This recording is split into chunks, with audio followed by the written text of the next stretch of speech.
Hello and welcome to episode 316 of Super Switch Headz, the premier Nintendo podcast in all of the internet. My name is Jordan Willis. My name is Summer Rain. And boy, oh boy, do we have a very special guest today. We have Weast. Molly Phoenix returns to the pod. How you doing, Molly? Hello, I'm doing great. Very happy to be here for the second time now.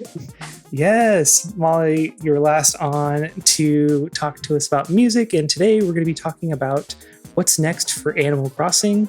There's a lot of rumors going around in the Nintendo sphere that there's going to be a teaser for this game. So, we're like, what do we want to see? The last one was such a huge success. We just kind of rounded up our Animal Crossing heads and just going to talk about what we'd like to see in the next game. But before we get into that, of course, we also got all the news and stuff like that. We got there's Itch shadow bans and removes adult content due to some Visa and MasterCard drama. Metroid Prime isn't finished, or is it? I'm confused. We'll talk about that a little bit. And then the Pokemon Presents happened. People had reactions to that, and just talk a little bit about that, see what we're excited about. But before we get into all the news, how's everyone doing? Doing okay. Just kind of been chilling over here, working. I was a little sick for a little bit, so I haven't been super active. Been kind of quiet over here. Yeah. Molly, how you doing?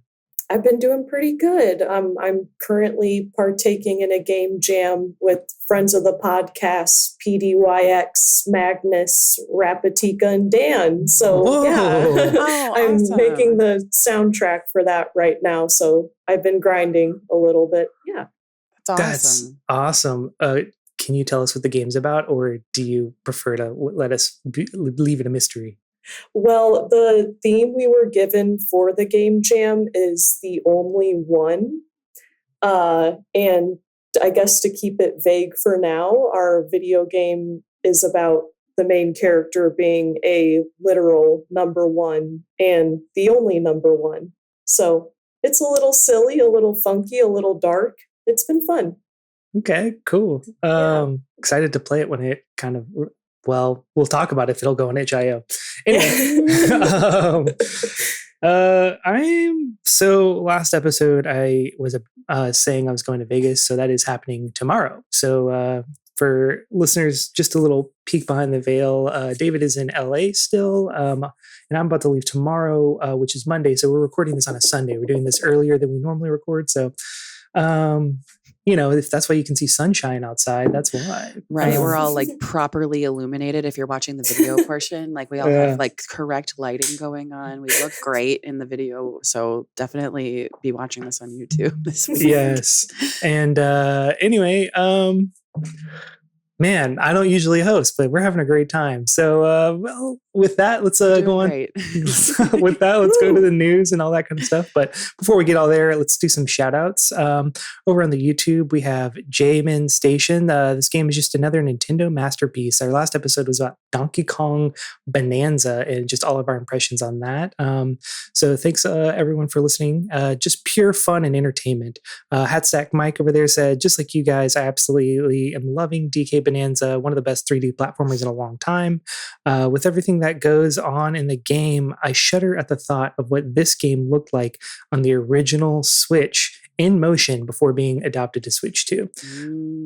I did see some of the screenshots comparing the Switch 1 and Switch 2 versions, and you're like, oh, the Switch 2 version just has more foliage, but that's all in screenshots. And I was like, dude, this probably ran super chunky on the original hardware just once you get to all the destruction. So and then over in the Discord we had some talks about BattleBots. They really warmed my heart because I'm going to see the BattleBots show in Las Vegas, and I think it's cool. And Vince was saying that's a good way for them to finance the actual tournaments for BattleBots, because it's more of a stable source of income than this off chance that you win the tournament. So that was fun. And then, we just kind of, everyone's talking about Bonanza. And so if you'd like to talk with us, join us over on the Discord, or leave a comment on YouTube, or honestly, leave a comment anywhere.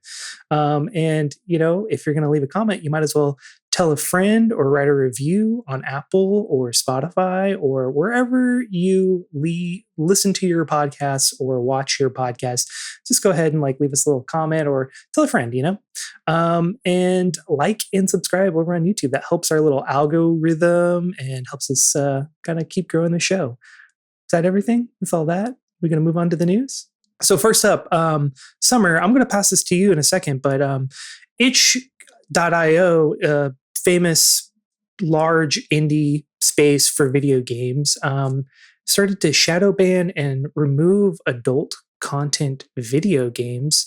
This is in response to Visa and MasterCard were threatening to pull access to like payment processing, so no one would be able to use a Visa or MasterCard to buy any games on itch.io, which would pretty much kill the website fairly quickly. So they, in response, kind of started to pull all this stuff.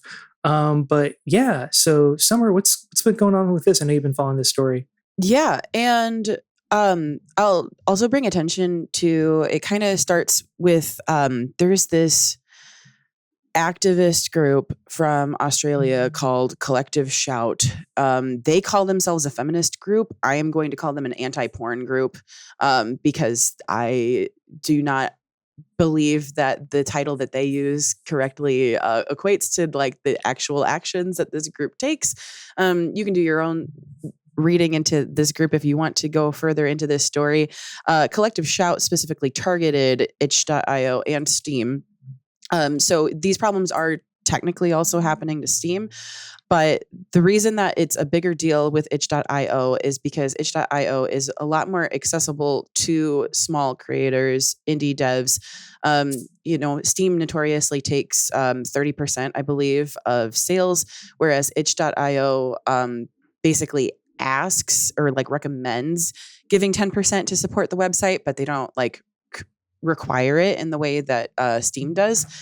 And also Valve is like a multi-billion-dollar company. Itch.io is not. It's like run by, again, just like people who are trying to provide this space for indie folks to put their stuff out there for the world.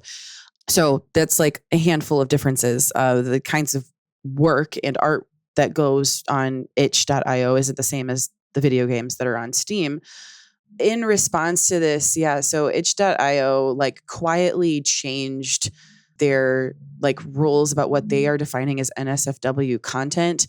Collective Shout was like, the organization was like claiming that they were looking to ban anything depicting like any kind of violence against women and any kind of pornography. And that, as we know here, especially in the United States, like what a slippery slope, like just kind of any kind of censorship that claims to be doing those things. We're already seeing it in some states and in the UK now, where those things basically directly lead to a ban of especially LGBTQ plus and queer media, and just basically any kind of art that some folks might be using as like things that have violence and like sexual violence in them even doesn't necessarily equate to like the things that they're claiming that they're trying to protect people from online. And people should be able to make those decisions themselves, I think, of what it is that they're consuming. Anyway, in the dead of the night, in at least here in the West, where like, a huge user base is when they like quietly started doing this ban, and they started quietly removing entire users from itch.io. And I was seeing this like in real time on Blue Sky, updates of video game creators saying, wait a second, my store has been taken off. I don't have access to my funds. I am not getting any answers. Like creators are being like left in the dark. They're not able to get access to any kind of support from itch.io except just a broad statement that they've put on their website that if you had anything that was considered an NSFW without like any further explanation, it is up to our discretion whether you will like receive your money, like anything that they were due like this past month. And that's pretty, that alone is messed up. So they would like itch would be keeping the money if they decide that they don't want to pay them for this? Basically, yes. Regardless, and this is a proactive like response to like Visa and MasterCard. That being said, Visa and MasterCard, like, so there have been a lot of call campaigns that have been put online. You can look them up. We might link one. I might throw it in the Discord of like how you can help. And it's recommended to call like, I think the 4 major, credit card companies. And like Stripe and PayPal. But it's mostly Visa and MasterCard. Although PayPal has historically been like shitty about this kind of stuff. Yeah. But like we know that it's working because major news outlets have started to report on this. And when you call in, especially to like Visa, they are now, their employees are now responding with things along the lines of, oh, are you also calling about the itch.io processing? Then please email us, which means that it's working. Because if they're redirecting you, like that means that they are redirecting you to a format that doesn't gunk up their lines. No, keep gunking up their lines. Because that means it's working. So there has been a big enough response to this. And just to put it into perspective as well, we have discovered that Collective Shout, what they brought forward, I guess their protest, it was signed by like 1,000 people. And that's not a lot. And this has led to that. So there are definitely easily more than 1,000 people that are being affected by this on itch.io alone. So hopefully we see something good come from this. I will stop prattling. If either of you have anything you would like to add about this. I'm heavily invested in this story, which is why I went on so long about it. And I encourage you, if you want to like look into this more, call these credit card companies, like support indie devs.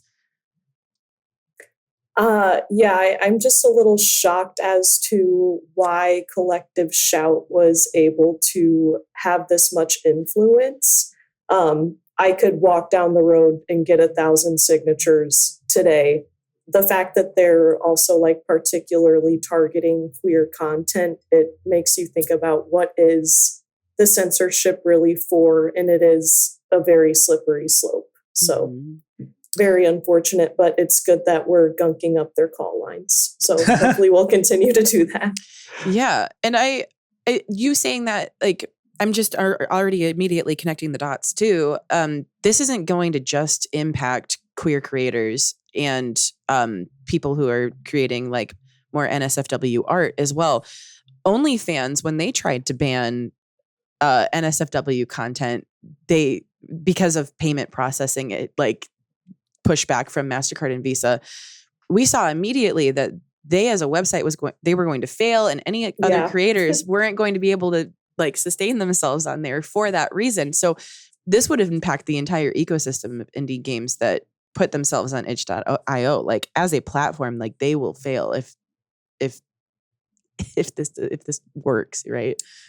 I think my main thing is I feel like what you're saying is it's a slippery slope. And first of all, I'm like, I don't know why Visa and MasterCard like care, I think, their checks get cashed the same. And, if you're shutting yourself off to a large section of payments, like it's got to be financially worth it to them. I mean, they're literally a credit card company. That's how they make their money, is like on processing fees and late, so it's like, why do they care enough to lose that amount of business? Is very confusing to me. And the other thing is, what does this say? Like, will this spread to other content and other media? Like if this activist group sees that it's successful here, they're like, well, why not push it further?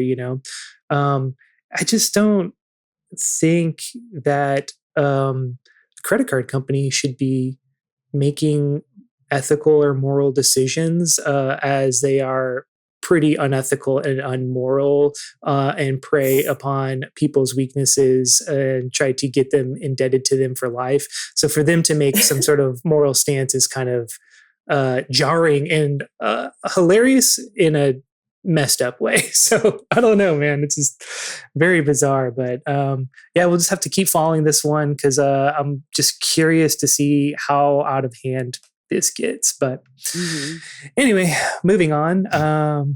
So there's been some will they, won't they, about Metroid Prime 4 on the internet. One leaker claimed over on Twitter that we haven't seen a release date because the game's not finished, and said that if, in the direct we don't get a release date, they'll say more, which is dumb. Say it now. But anyway, but then literally a day later, or less than a day later, some Wario64 over on Blue Sky noticed that the Metroid Prime 4 Beyond was submitted to the ratings board in South Korea, which, if you're submitting for ratings, if you go back and listen to our ratings episode, you have to be pretty far along in the process. So I did actually text friend of the pod, Jared Stoltz, who does age ratings over at Devolver Digital, who was our guest on that age ratings episode. And I was like, hey man, like, what does this mean? If it's submitted for ratings, like, is that mean it's pretty far along in the process? Just, kind of remind me, and specifically in Korea. And so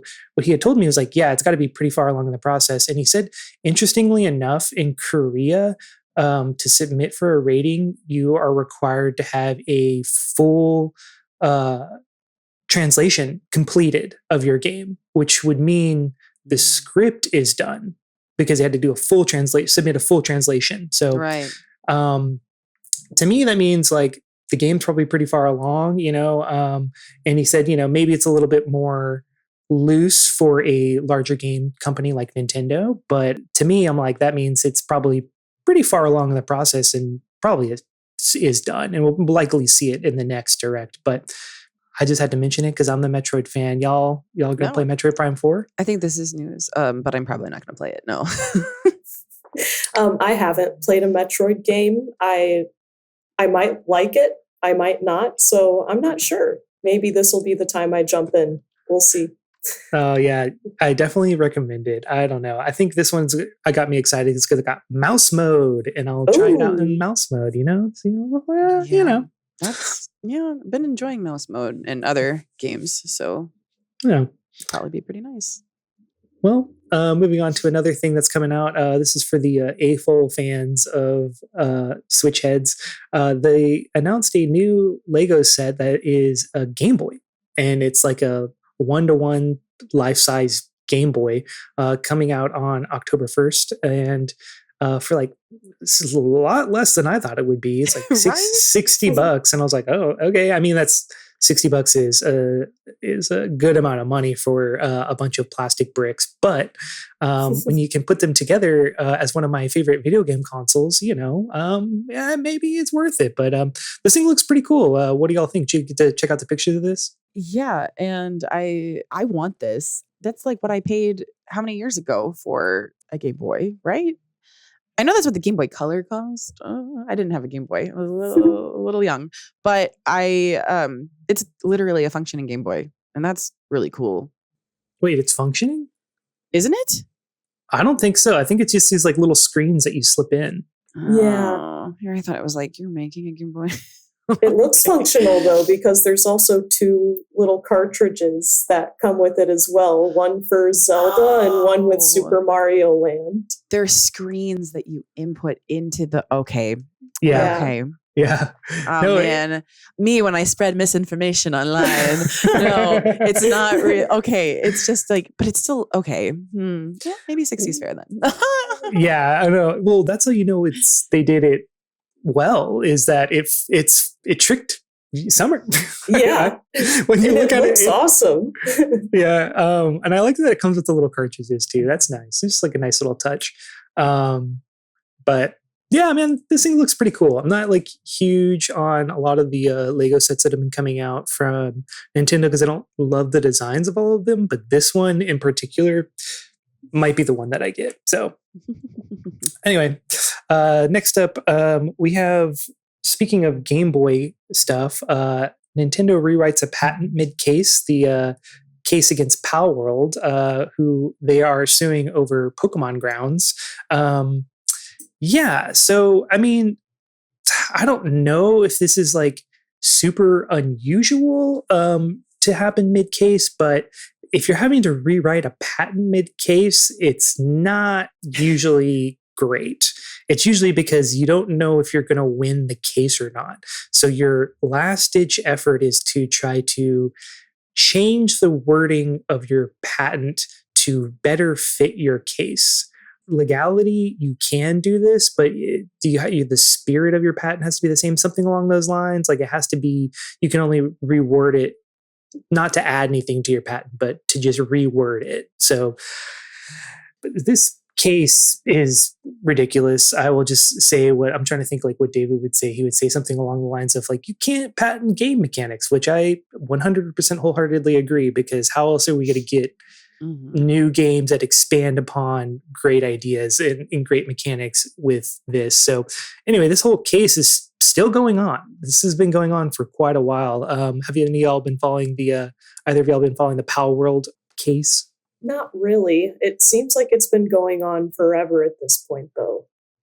Yeah, that's why I'm like, I don't just wrap it up, man, or just give it up. And it's like not even for like that much money. If I recall correctly, it feels more like a, hey, we're sending a message. Because I can't remember the exact amount, but I remember it just being like, that is like a drop in the bucket. But anyway, that's the update there. So you heard it here first. Nintendo might lose this lawsuit. We'll find out. It might be one of their first. They have some pretty good lawyers, but I guess Pocket Payer lawyered up pretty good too. So we'll see what happens.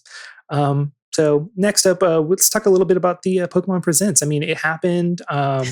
It was a while ago now. It's probably, by the time this comes out, at least over a week ago. So we got, more details on ZA with an announcement date. We got details on the battle app that I honestly cannot remember the name of off the top of my head. There's a shadow drop of a new mobile game. All the kind of tournament stuff that you would expect about, the worldwide tournament. And I think the biggest news for me was they announced the Pokemon theme park, which is cool, which is funny because we literally were just talking about the theme parks. Yeah. And it looks like it's like a section of a park in a different theme park.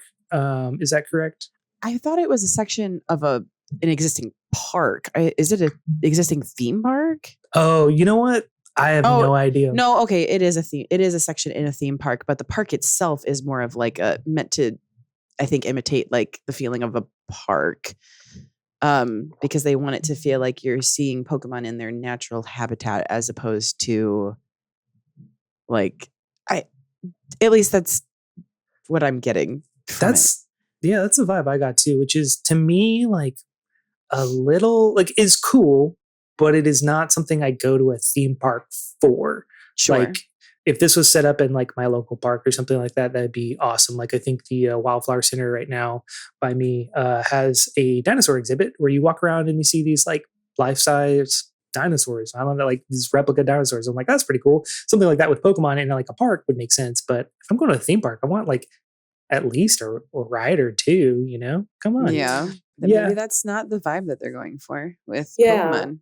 It's kind of giving like Pokemon Snapshot vibes. Is that what that game was called? Where you kind of just take pictures of all the Pokemon you can while you're like scrolling through their environment. Mm-hmm. See, but if you're going to make it's Pokemon Snap, if you're going to make a Pokemon Snap section, let me ride in the car and because that's literally the game is you're riding down. It's like almost like built to be a theme park experience.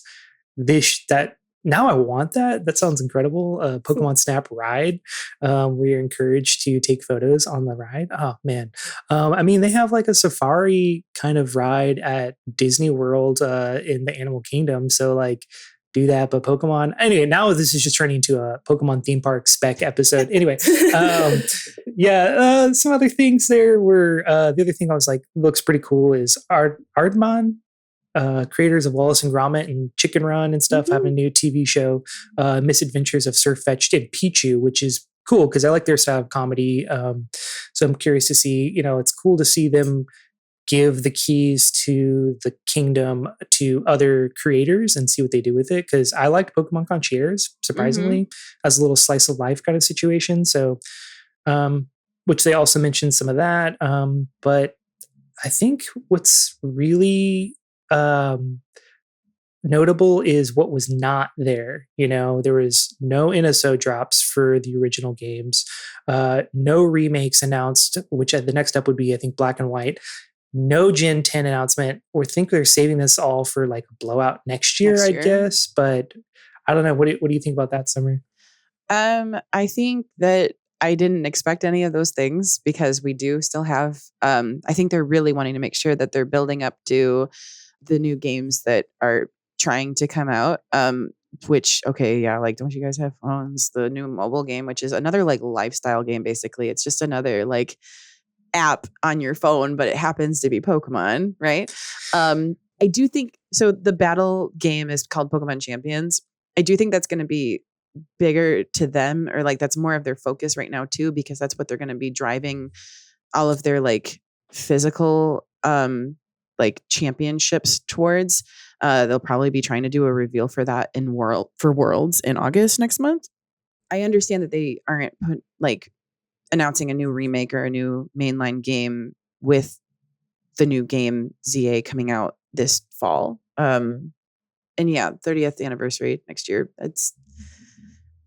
I'm sure they're holding on to a lot. I feel like they could have at least given us a morsel of red and blue and yellow on NSO, something. I don't know. Molly, do you play Pokemon? Are you a Pokemon head?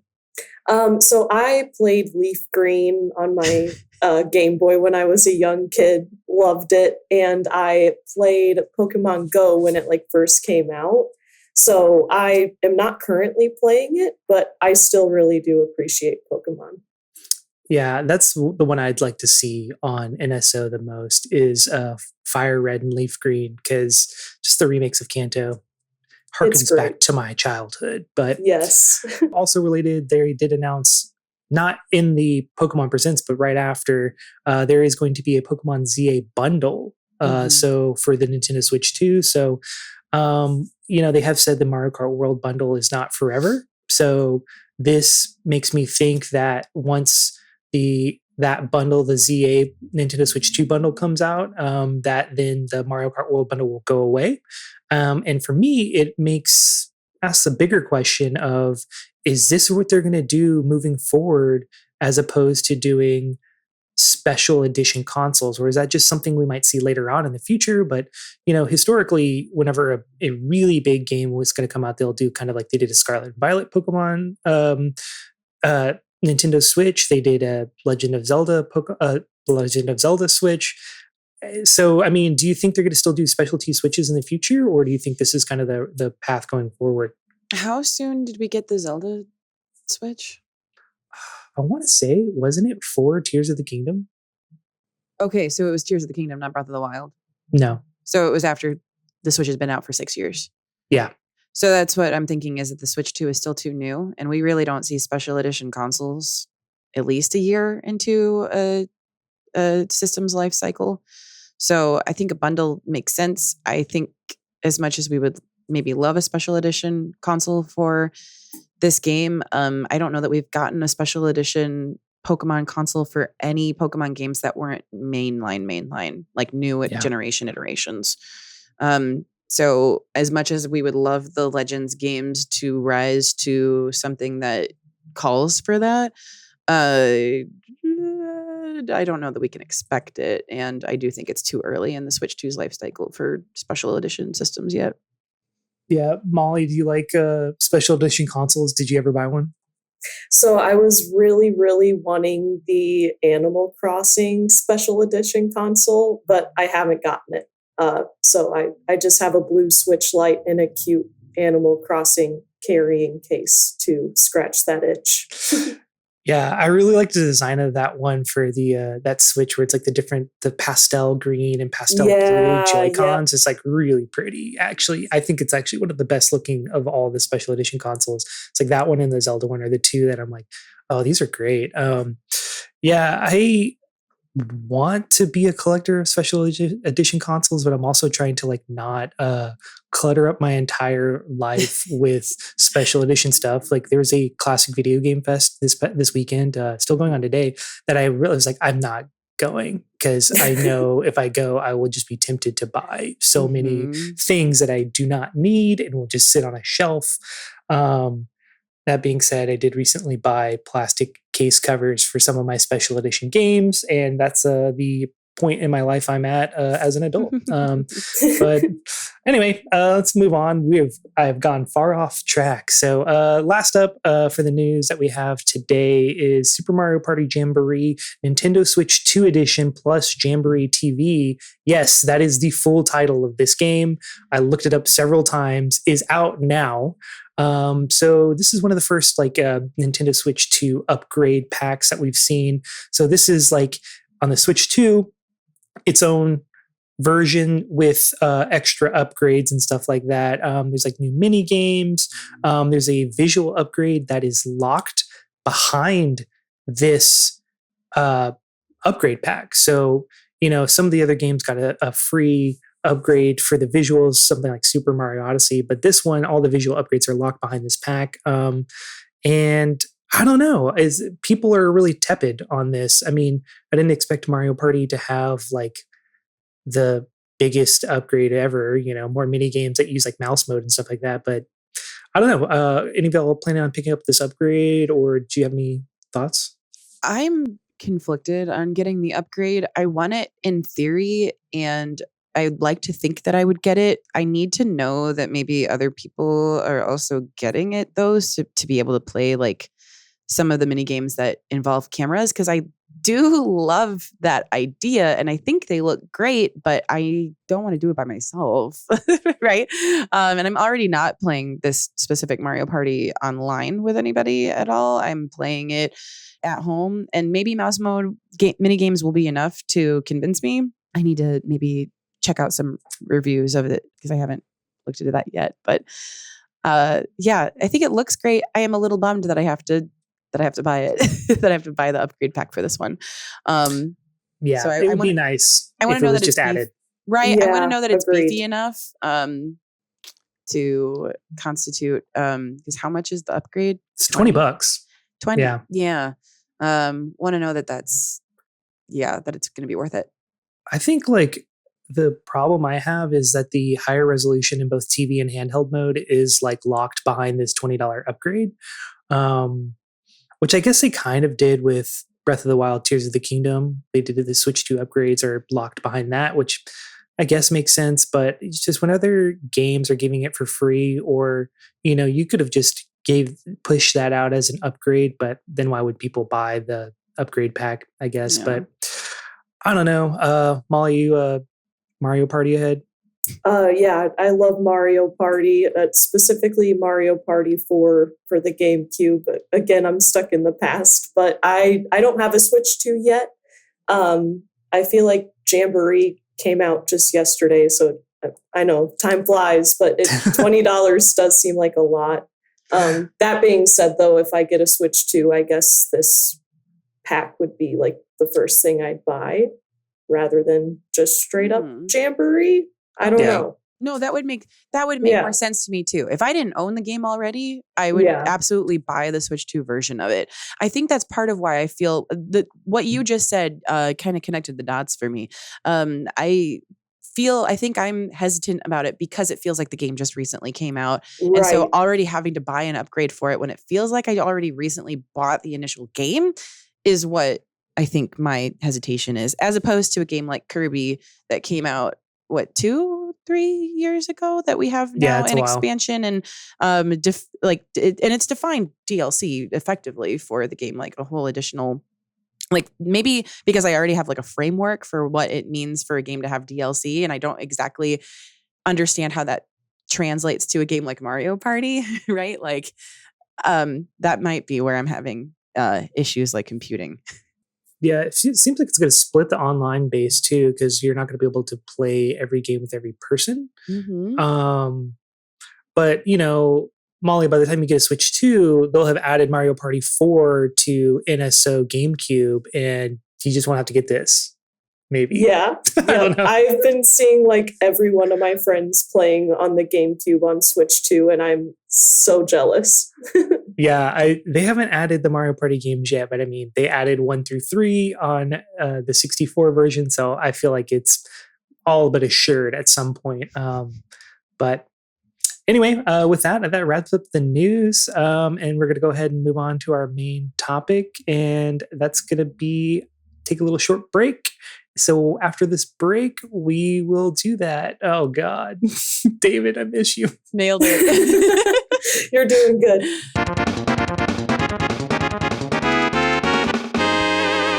We are back, and today we're going to be talking about what's next in Animal Crossing. You know, we're all Animal Crossing heads here. We love the franchise, and we want to see it continue to prosper. The Nintendo Switch has the highest selling Animal Crossing of all time by like a large margin. So so we're like, you know, and also I feel like as someone who's I've played every single game except for the third one or the Wii one or whatever, the City Folk. And, you know, the franchise has kind of slowly evolved, but it's kind of the New Horizons, I feel like, was like one of the biggest leaps as far as mechanics and adding stuff in. So just wanted to kind of like talk about what that might mean for the future and what that looks like, you know? So, and I know y'all both have played a good amount of Animal Crossing as well. So, I just want to start off, just kind of give your overall experience with Animal Crossing. Summer, what about you? Yeah, my initial exposure to Animal Crossing was my sister playing it on the GameCube, which was, I think, the first one that came here. And then, well, I guess it was actually the first one. It just got called something different here. And then the DS one, especially, which we determined that was Wild World, right? Yeah. Wild World. Yep. And remember, especially Wild World being like, what do you like about this game? And she was like, you shake trees and money comes out. And I was like, and that's what you do in the game? That sounds stupid. And she kind of laughs and goes, yeah, it is. I was like, oh, okay. So this is like a good thing. So I didn't play Animal Crossing until New Leaf, which is hilarious to say because at this point that was 11 years ago. 12 years ago, 2013 is when New Leaf came out. I was I was a senior in college. I remember getting it because all of my Tumblr mutuals were talking about it and were really excited about it. And I was like, well, I want to do something online with my Tumblr mutuals, and got the game. And then I finally understood, and it consumed my life to a degree where I was reserving parts of campus, like specific lounges, to host Animal Crossing parties, so that we could get a lot of people together playing together, without having to just play online. And then I played the mobile game a whole lot, especially in anticipation of New Horizons on the Switch. And then I sure played the heck out of New Horizons. In fact, I had been playing it a lot more lately, before, not even in anticipation of this episode. I just, a couple of weeks ago, a few of my friends are like, what if we all started playing Animal Crossing again? And I was like, I love that idea. So I've been playing it again. Love Animal Crossing. Cosplay Isabelle. Do certain types of performances while cosplaying Isabelle. I will not say on the podcast. That makes it sound worse than it is. I used to stream it a lot. Hosted fashion competitions. That was fun. On my island on Twitch. Nice. Have been thinking about doing that again because it's just, please do. It just sounds fun. Like I still have the runway on my island. I'm like, oh, what if I started doing this again? It would just be, I don't know. It sounds fun, and I miss doing it. I love Animal Crossing, and I love playing it with friends. So it's very special. Yeah, Molly, what about you? What's your Animal Crossing experience? Yeah, I also really love Animal Crossing. It's definitely my favorite game of all time, and one of the first video games that I ever really got into. I was around like 5 or 6 years old when I played it on the GameCube, which became a part of my daily life for a very long time. Played a ton of Wild World in the back of my parents' car with my friend, local online. I actually didn't play a ton of City Folk, which is basically Wild World, but with a city. But I played a lot of New Leaf and a lot of New Horizons. So I always come back to the older games. Can't really go more than like 3 months without touching it, even if a game hasn't come out. So yeah, I really like Animal Crossing. It's always been a big escape for me as well. So yeah. Same. Yeah. Cool. Molly, do you still visit your older Animal Crossing games? I do. New Leaf, I recently revisited, which might be my favorite game. I'm I revisit not sure. my town sometimes too in New Leaf. Yeah. Every couple of months now, I'm like, oh, I need to stop by. I need to stop by where I'm the mayor and see how things are going. Oh yeah, you kind of take over for Tortimer in that one. Forgot about that, but yeah. Yeah, I think y'all really touched on something that I really kind of wanted to focus on for like the next generation of Animal Crossing, what that looks like, which I also found out some people do classify Animal Crossing in generations. So New Horizons is Gen 4 and New Leaf is Gen 3. Interesting. And then, Wild World and City Folk is Gen 2, and then the OG GameCube, and then I guess in Japan it came out for N64 as well, is Gen 1. So where's the mobile Forest? Where's the mobile game fall? I think, that's a great question, because it could go in 3 or 4. I would put it in Gen 4 with New Horizons personally, but I don't know what the official consensus is. But one thing that they really did with this one, and I think happened partly because of the pandemic and people were looking for social interactions, but something that happened with New Horizons that was really special was just the multiplayer aspect like exploded in a way that I don't like. It was on New Leaf, but not everyone had a 3DS. When they came out for the Switch, so many people got Switches. People I know who like don't play video games bought one specifically to play Animal Crossing New Horizons because it was like a thing to do while you're locked inside or you can't, travel as freely or go around as much as you want to. So it's kind of interesting to see that. Like, and then there's the entire like fan sites that popped up. Like I was really into selling turnips for a while. I wanted to get 100 million bells selling turnips. To do that, there are websites where you can queue onto people's islands that have high turnip prices. So I did that a bunch during the pandemic, like just a whole website just for that.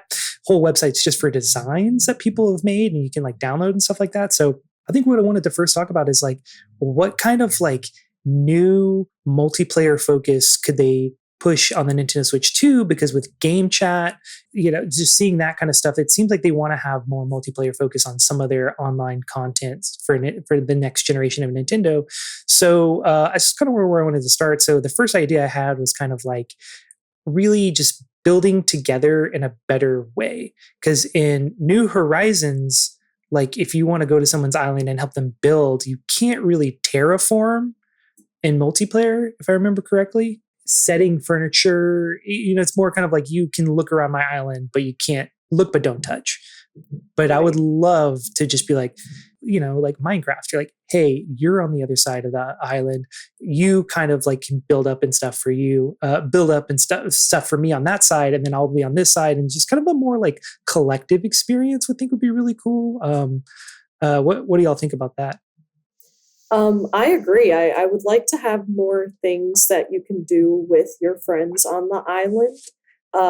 Like in New Leaf, the multiplayer experience was really enjoyable for me. You could go to an island, and on this island, you could even meet like randoms who are also playing online, but you could also go to this island with your friend and then partake in mini games like racing to find fruit, or I think there was maybe like a maze mini game as well, which we didn't really see in New Horizons. I feel like maybe some like structured mini games would be a lot of fun to see online in the newer game.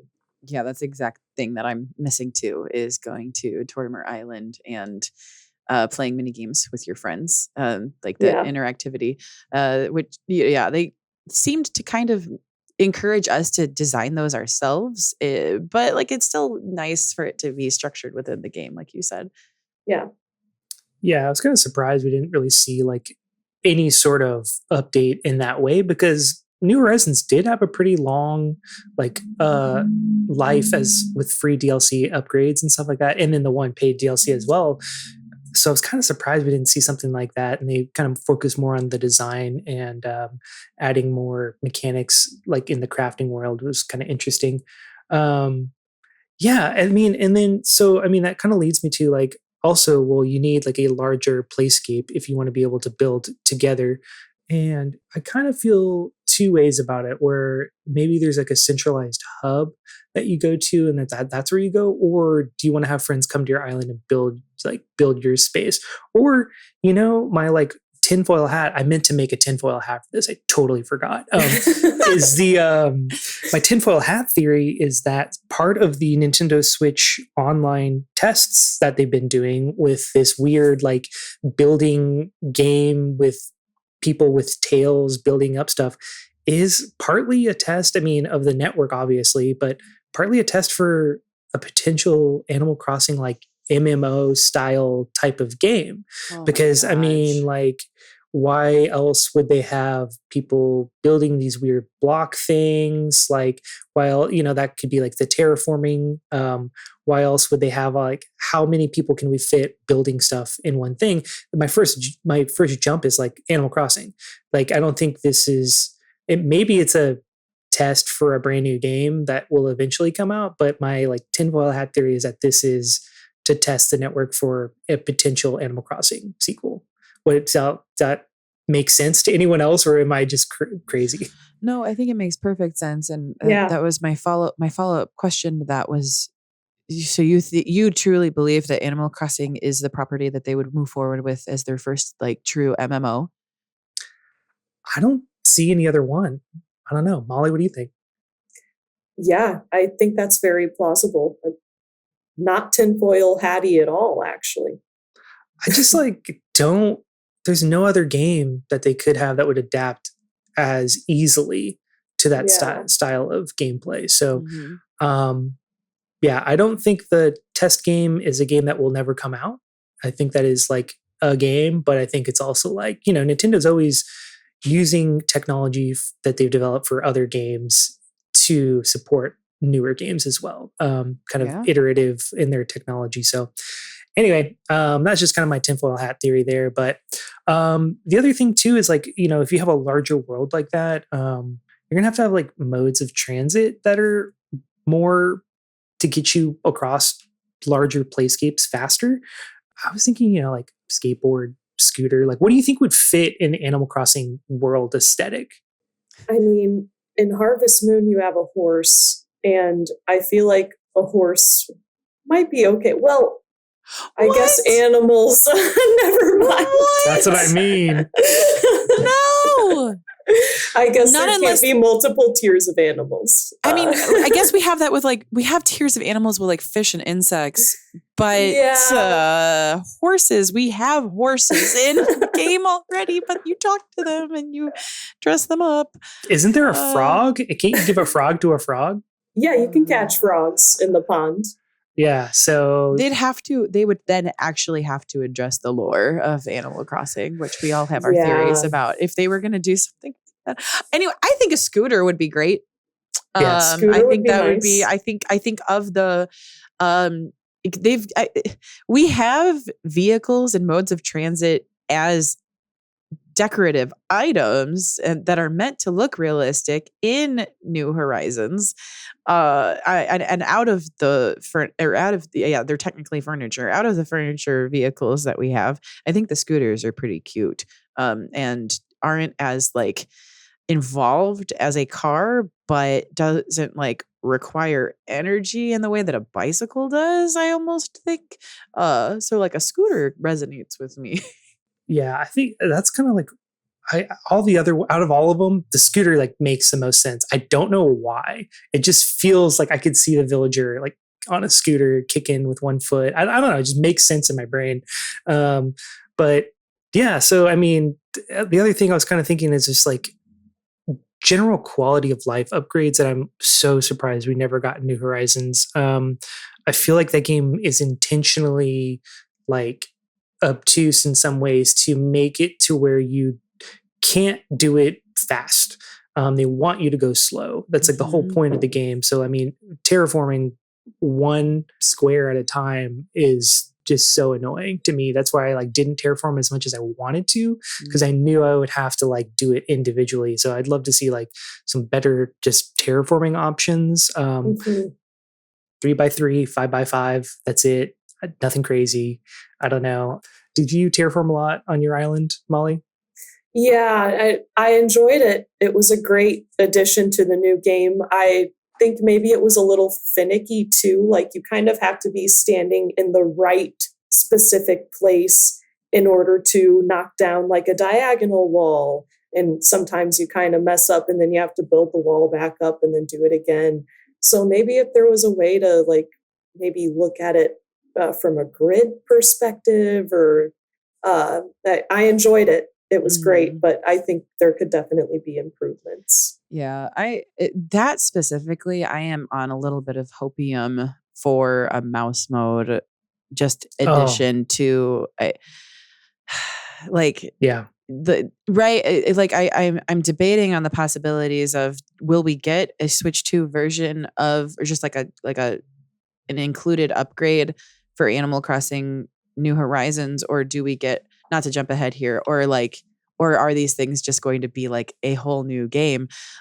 Because something like terraforming, the way that mouse mode has been included in games like the new Rune Factory, the launch title for Switch 2, you can use mouse mode specifically for like the farming part of the game where you are it goes into a grid mode and then you get to change into mouse mode and make changes to your farm and move things around in that way. And then my brain was immediately like, oh man, Animal Crossing needs this with the way that they've brought things on. But I could also see them just pivoting from that too and just leaning back into a different aspect of the games. So it's hard for me to pinpoint what they would do. Mouse mode, please.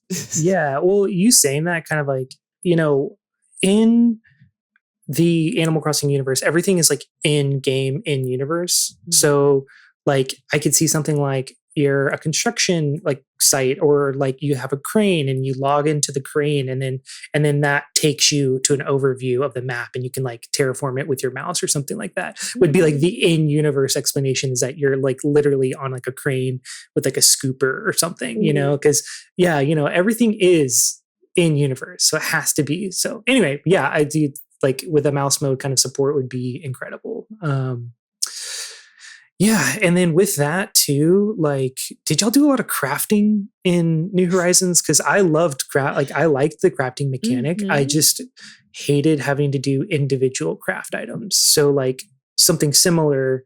But did y'all craft a bunch in the game? Oh yeah. Yeah.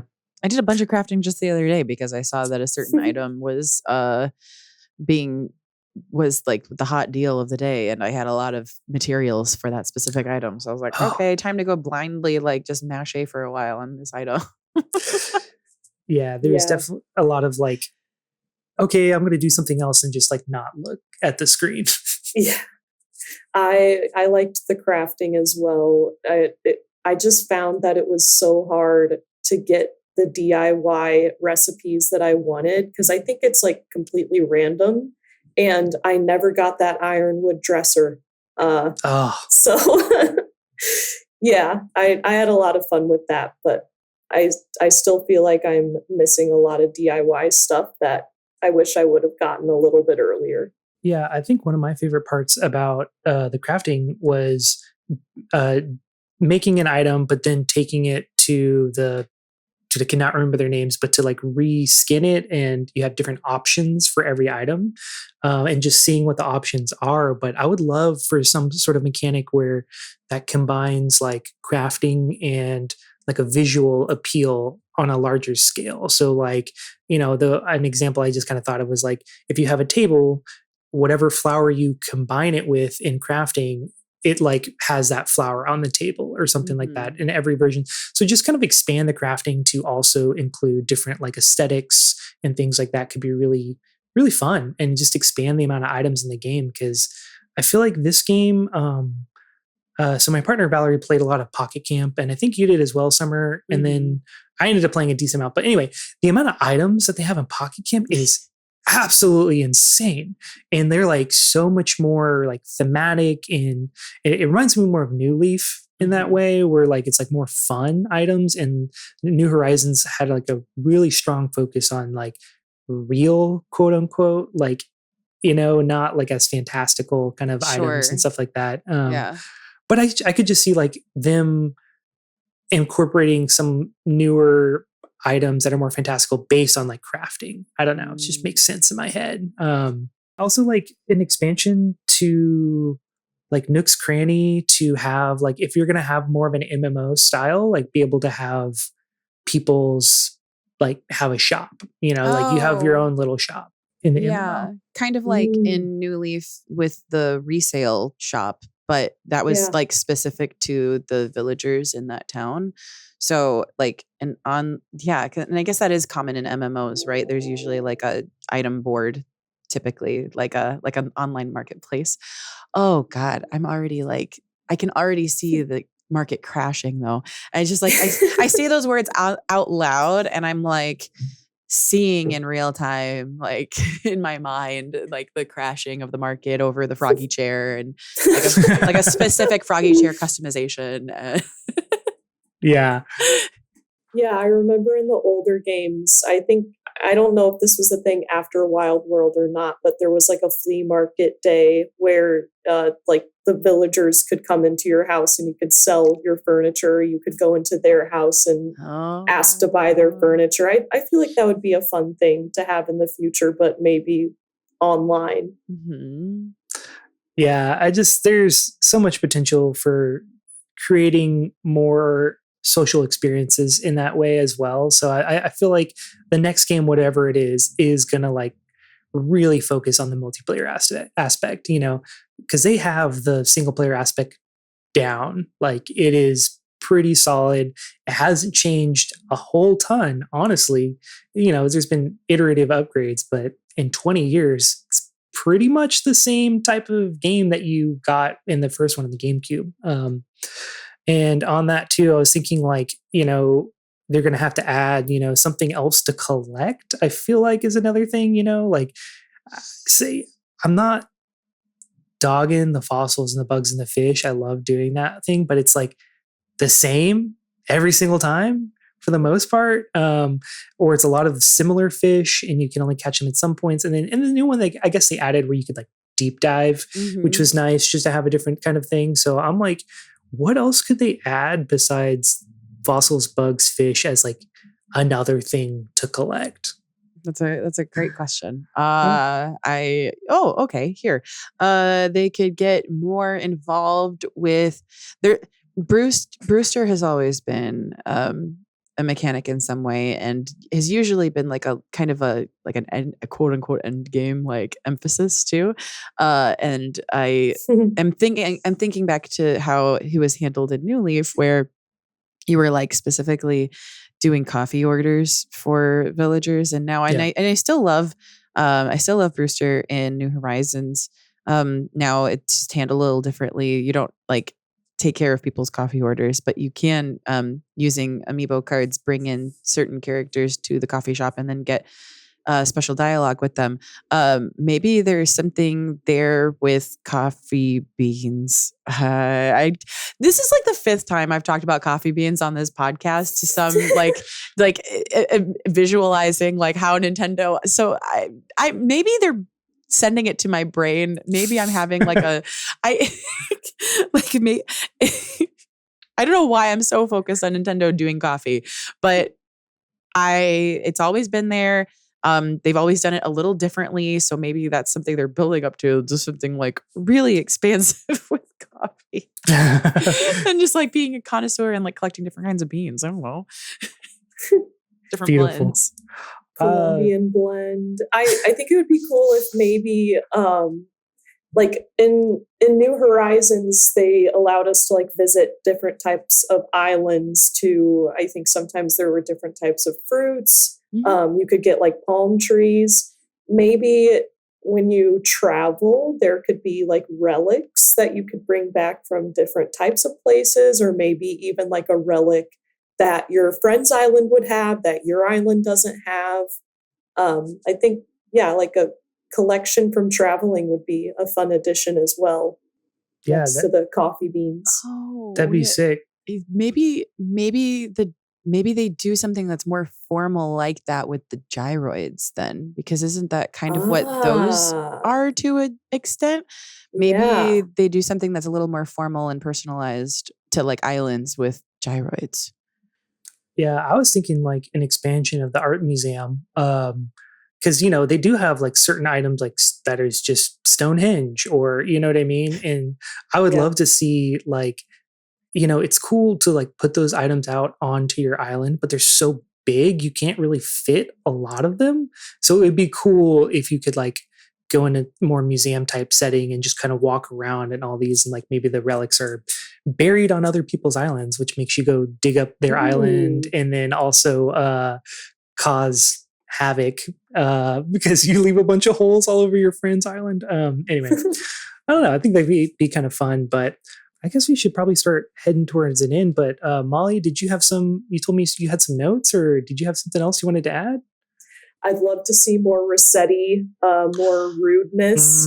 I keep calling back to the earlier games, but I have to again. In the GameCube version, there were like 8 chronological dialogues that you would get from Rossetti, who pops up every time you forget to save a game, and then you come back and you get punished for it.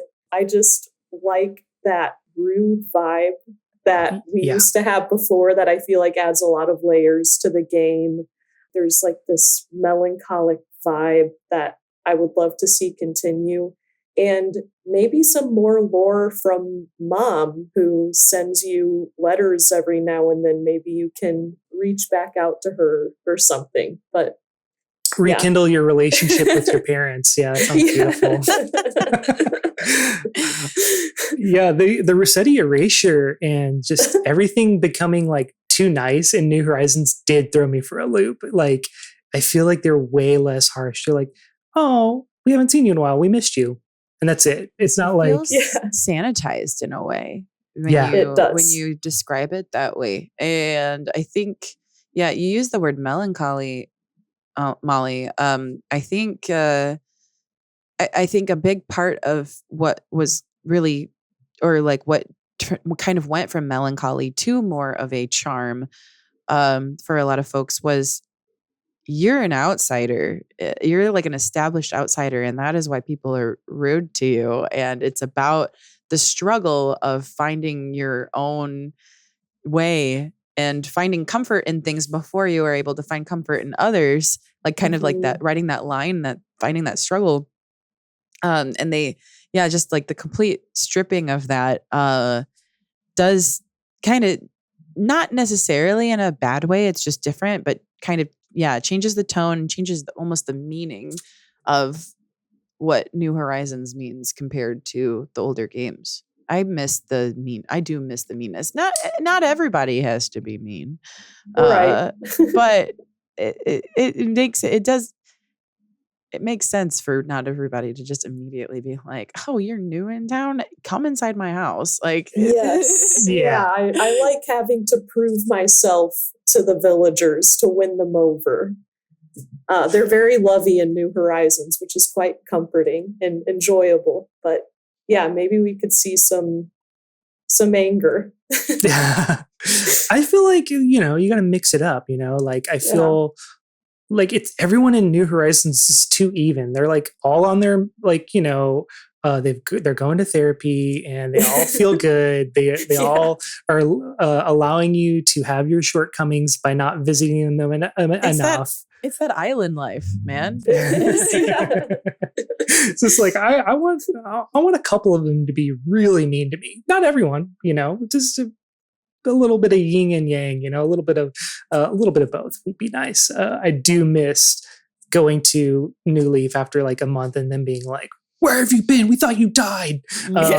We had bets on if you were ever coming back, and I lost. Exactly why'd you have to 2 months? Why'd you have to come back? I am in debt now. I mean, thanks for joining us to just talk about what this new game could be like. I really am excited for the possibility of new Animal Crossing. What would you, listener, like to see in the next Animal Crossing game? I know this is kind of a loose kind of conversation, but so join in on this loose conversation and tell us what you think would be fun for the next iteration of this series in Generation 5 of Animal Crossing. But with that, we're going to take a quick break and come back with the games we've been playing. All honestly, I've really just been playing Donkey Kong Bonanza. That's pretty much exclusively. I don't think I've played anything else since the last episode. I've been, focusing on reading and getting a edit out for the movie.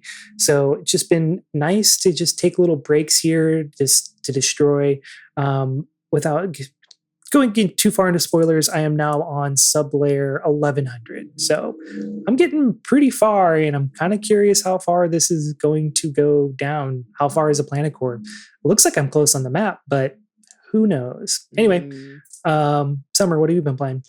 Yeah, I finished chapter 4 of Deltarune. So definitely like hit me up to talk about that if you want to discuss. I really don't want to say much about it.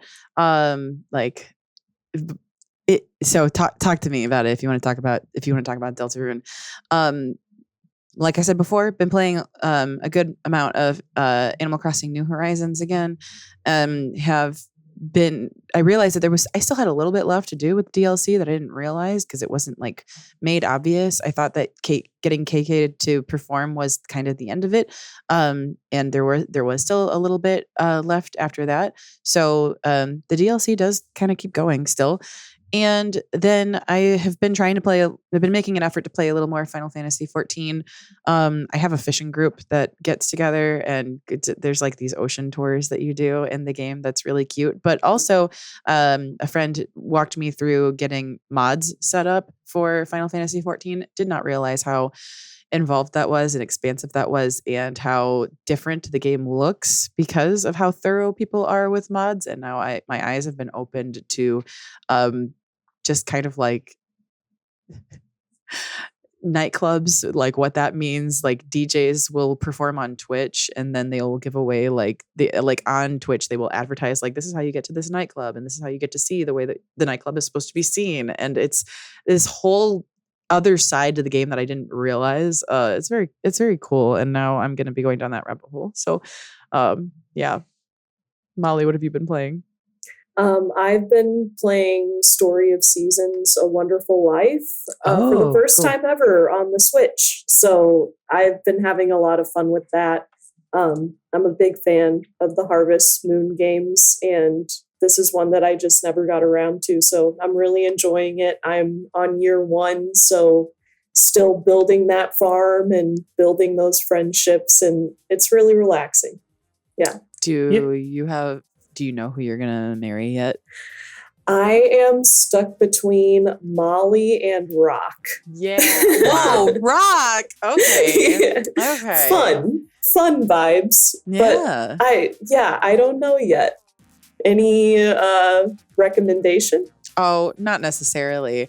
I ended up going with Cody. I can't remember which name they used for the remake. Gordy.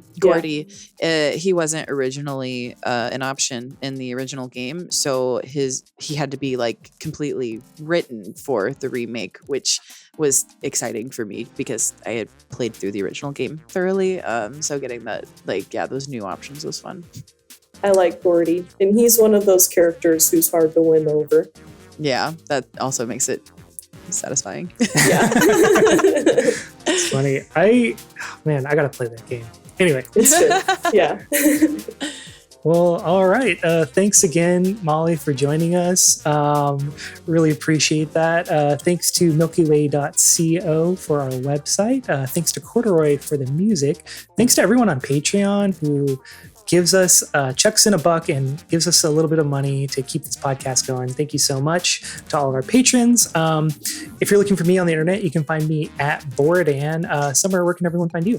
You can find me at Weebwitched. And Molly, what about you?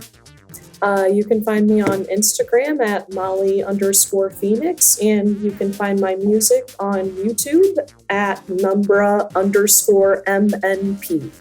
All right, go check out Molly's music. Again, thank you so much for joining us. If you're looking for us on the internet, you can go on Spotify or iTunes or wherever you find your podcasts. We have a Gmail. You can email us. You can check out our website, our Facebook. But honestly, come into the Discord and hang out and chat and tell us what you want out of the next Animal Crossing. Talk about the next Direct that is definitely happening, maybe, sure.